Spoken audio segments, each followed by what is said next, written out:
I'm quite interested about kita punya Ministry of Health new, I don't know, there is a new bill yang diorang nak propose dekat parlimen, which is Generation Endgame. Apa tu Generation Endgame ni?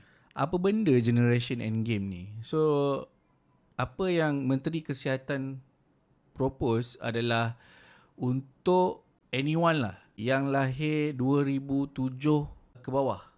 Okay. 2007 maksudnya yang lahir 2007, 2008, 2009 and onwards. Kan? Maksudnya lagi muda lah. Lagi Makin muda kan. Which is Okay. kalau 2007 tu sekarang ni dah 16 years old lah. Sebab tu day 1 to 17 years old and above. Sorry, 17 years old and below. Sekarang ni masih lagi dalam parlimen and diorang tengah bincangkan. So apa Generation Endgame ni adalah dia nak literally mengharamkan lah rokok dan juga vape untuk golongan yang berumur 17 tahun ke bawah ni. Wow. Generation Endgame ni basically diorang akan fine lah golongan-golongan ni yang membeli. Ataupun kalau you guys ada possession, diorang akan didenda. And diorang akan diberi penalty about RM500. That's a lot. Wow. So untuk budak-budak muda yang tak bekerja tu sakit sikit lah sebab dia macam kena saman lah kan. Yes. Muda-muda belum apa-apa lagi dah kena saman. Kalau sebelum ni kita dah umur 18 tahun ke atas saman kereta, kita dapat saman baru. Iaitu saman sebab vaping dan juga smoking. So ini adalah salah satu usaha kita punya kerajaan untuk mengurangkan tobacco harm ataupun vaping harm lah dekat community kan. I think it's a good initiative, you know.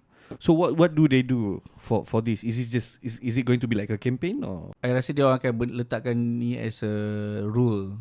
Law. Okay. Smoking and vaping ni, especially smoking lah, people start at young age. Yes, that's why it become habits and addiction. Yes. It's quite rare for you to see kalau orang tu berumur 25 tahun ke atas baru nak start smoking. Betul. And it became addiction to them and it became part of their life. No. Very, very uncommon. Most of the cases yang I've seen adalah diorang ni sebenarnya merokok daripada sekolah menengah lagi. So bila golongan-golongan ni kita dah intervene awal-awal, so the addiction biasanya boleh dikurangkan sebab most of the time adalah diorang start merokok pada zaman sekolah. Yes. Kalau awak tanya pakcik-pakcik yang umur 50, yang umur 40-50 yang datang masuk hospital tu, pakcik dah merokok berapa lama? Oh lama dah. Lebih 30 tahun dah. Bersekolah lagi dah. Yes. So golongan-golongan macam ni yang kita nak tackle sebenarnya. Yes. Cigarettes and vape. Mana lagi bahaya? Sekarang ni lah I perasan lah this is not level 5 evidence lah. Level 5 evidence ni maksud dia evidence base yang paling tinggi sekali. Okay. So tetapi kita dah tengok a lot of cases yang orang yang ambil vape ni diorang develop spontaneous pneumothorax. Spontaneous pneumothorax. Okay, so untuk audience yang tak tahu apa maksud spontaneous pneumothorax ni, adalah situation yang sebenarnya terdapat angin di dalam terdapat udara di dalam paru-paru. Okay, kita punya paru-paru ni, kita ada paru-paru, kita ada tulang rusuk. So in between tu kita panggil, dia ada ruang yang dipanggil pleura. Right? Pleural cavity. Yes. Pleura ni sendiri yang mempunyai udara kat dalam tu. So bila ada udara di dalam pleura ni, sebenarnya dia boleh meningkatkan kita punya tekanan dekat kita punya paru-paru dan menyebabkan kita susah bernafas. Yes. Okay, so terdapat banyak case sebenarnya yang is closely related dengan vape. Bila kita tanya whether he's orang kata apa, heavy smoker ataupun tak, turn out to be he is a heavy vape user. And then terdapat juga jenis-jenis kind of vape yang bila diorang ambil tu banyak kes yang kena. And then bila ada udara dekat kita punya pleura ni, menyebabkan kalau you guys dengar kes-kes ni, diorang kena tebuk, kan? Yes. Diorang kena letak tube dekat diorang punya paru-paru tu. Yes. Untuk keluarkan udara tu. Chest tube. Yes, chest tube. So that's why we have to be very careful lah. That's why I rasa generation endgame tu memang penting, sebab kes-kes spontaneous pneumothorax ni dah start meningkat dengan di kalangan vape user. So spontaneous pneumothorax ni sebenarnya ada banyak sebab lah kenapa orang boleh develop spontaneous pneumothorax ni. Yes. Kita boleh bagi kepada dua, sama ada orang tu mempunyai healthy lung ataupun non-healthy lung lah. Okay, biasanya tendensi untuk orang yang healthy lung ni kena adalah orang yang kurus. Ini macam ada macam cyst dekat kita punya paru-paru, and then bila dia pecah, then air akan keluar. Okay, and then biasanya dia akan melibatkan orang yang smoking juga. Okay. And then kalau untuk orang yang mempunyai masalah paru-paru daripada awal adalah seperti asma ataupun orang yang ada lelah yang berpanjangan yang kita panggil COPD lah. So orang yang kurus pun boleh ada tendensi untuk kena pneumothorax. So that's why we have to be very careful lah. Kadang-kadang bila ada patient tu datang tiba-tiba muda, kurus, semput kan, rasa macam susah nak nafas, mungkin dia ada spontaneous pneumothorax.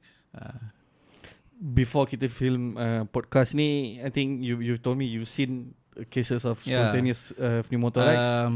Not many lah. I think 1 to 2 cases. Tapi sebab vape, I mean like the common thing is they are both vaping lah. Yes.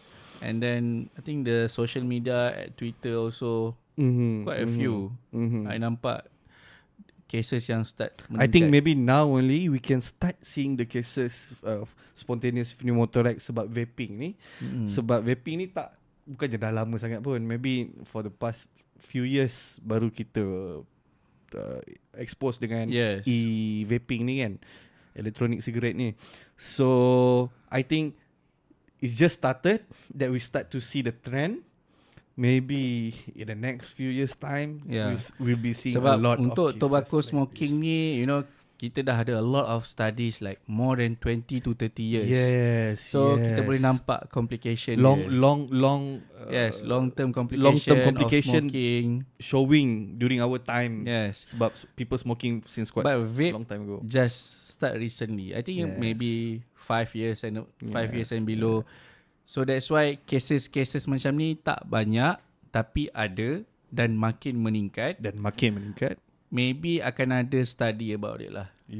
So bila case tu dah banyak, mungkin dia akan start correlate spontaneous pneumothorax dan juga vaping. You guys bayangkan dekat Malaysia, we already seeing, and imagine dekat negara-negara lain juga.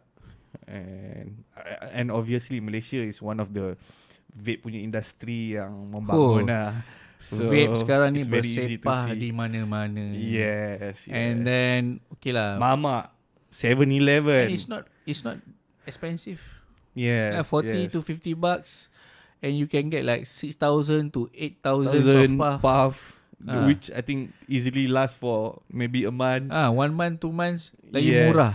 Literally lagi murah daripada rokok. Yes. Sebab tu sekarang ni bila banyak orang tendency to vape, and bahaya vape tu sebenarnya lagi teruk. Kita rasa kita rasa vape tu sebagai pengganti untuk rokok, tapi sebenarnya tak. All the chemicals yang kita sedut tu sebenarnya merosakkan kita punya paru-paru. Not only nicotine, but the chemicals yang the chemicals yang give flavor. All this sebenarnya boleh merosakkan paru-paru. And there is no control about the content of the chemical tu. Tak ada regulation tak pun. Ada. There's no regulation at the tak moment ada regulation in Malaysia, at all. if I'm not mistaken. Tak ada regulation. And it has to be implemented lah. It's quite impossible lah. Let's say kalau contohnya you nak, license kan vape store ni, and then you have to see the content, whether content to approve ke tak approve. Banyak orang buat vape flavor ni, I would say local people who are, I don't know, not really going through any lab testing and whatever. Impossible. So in conclusion, I think cigarette well known to be harmful, but we thought that the alternative would be vaping, but vaping is bad as well, guys. Yes.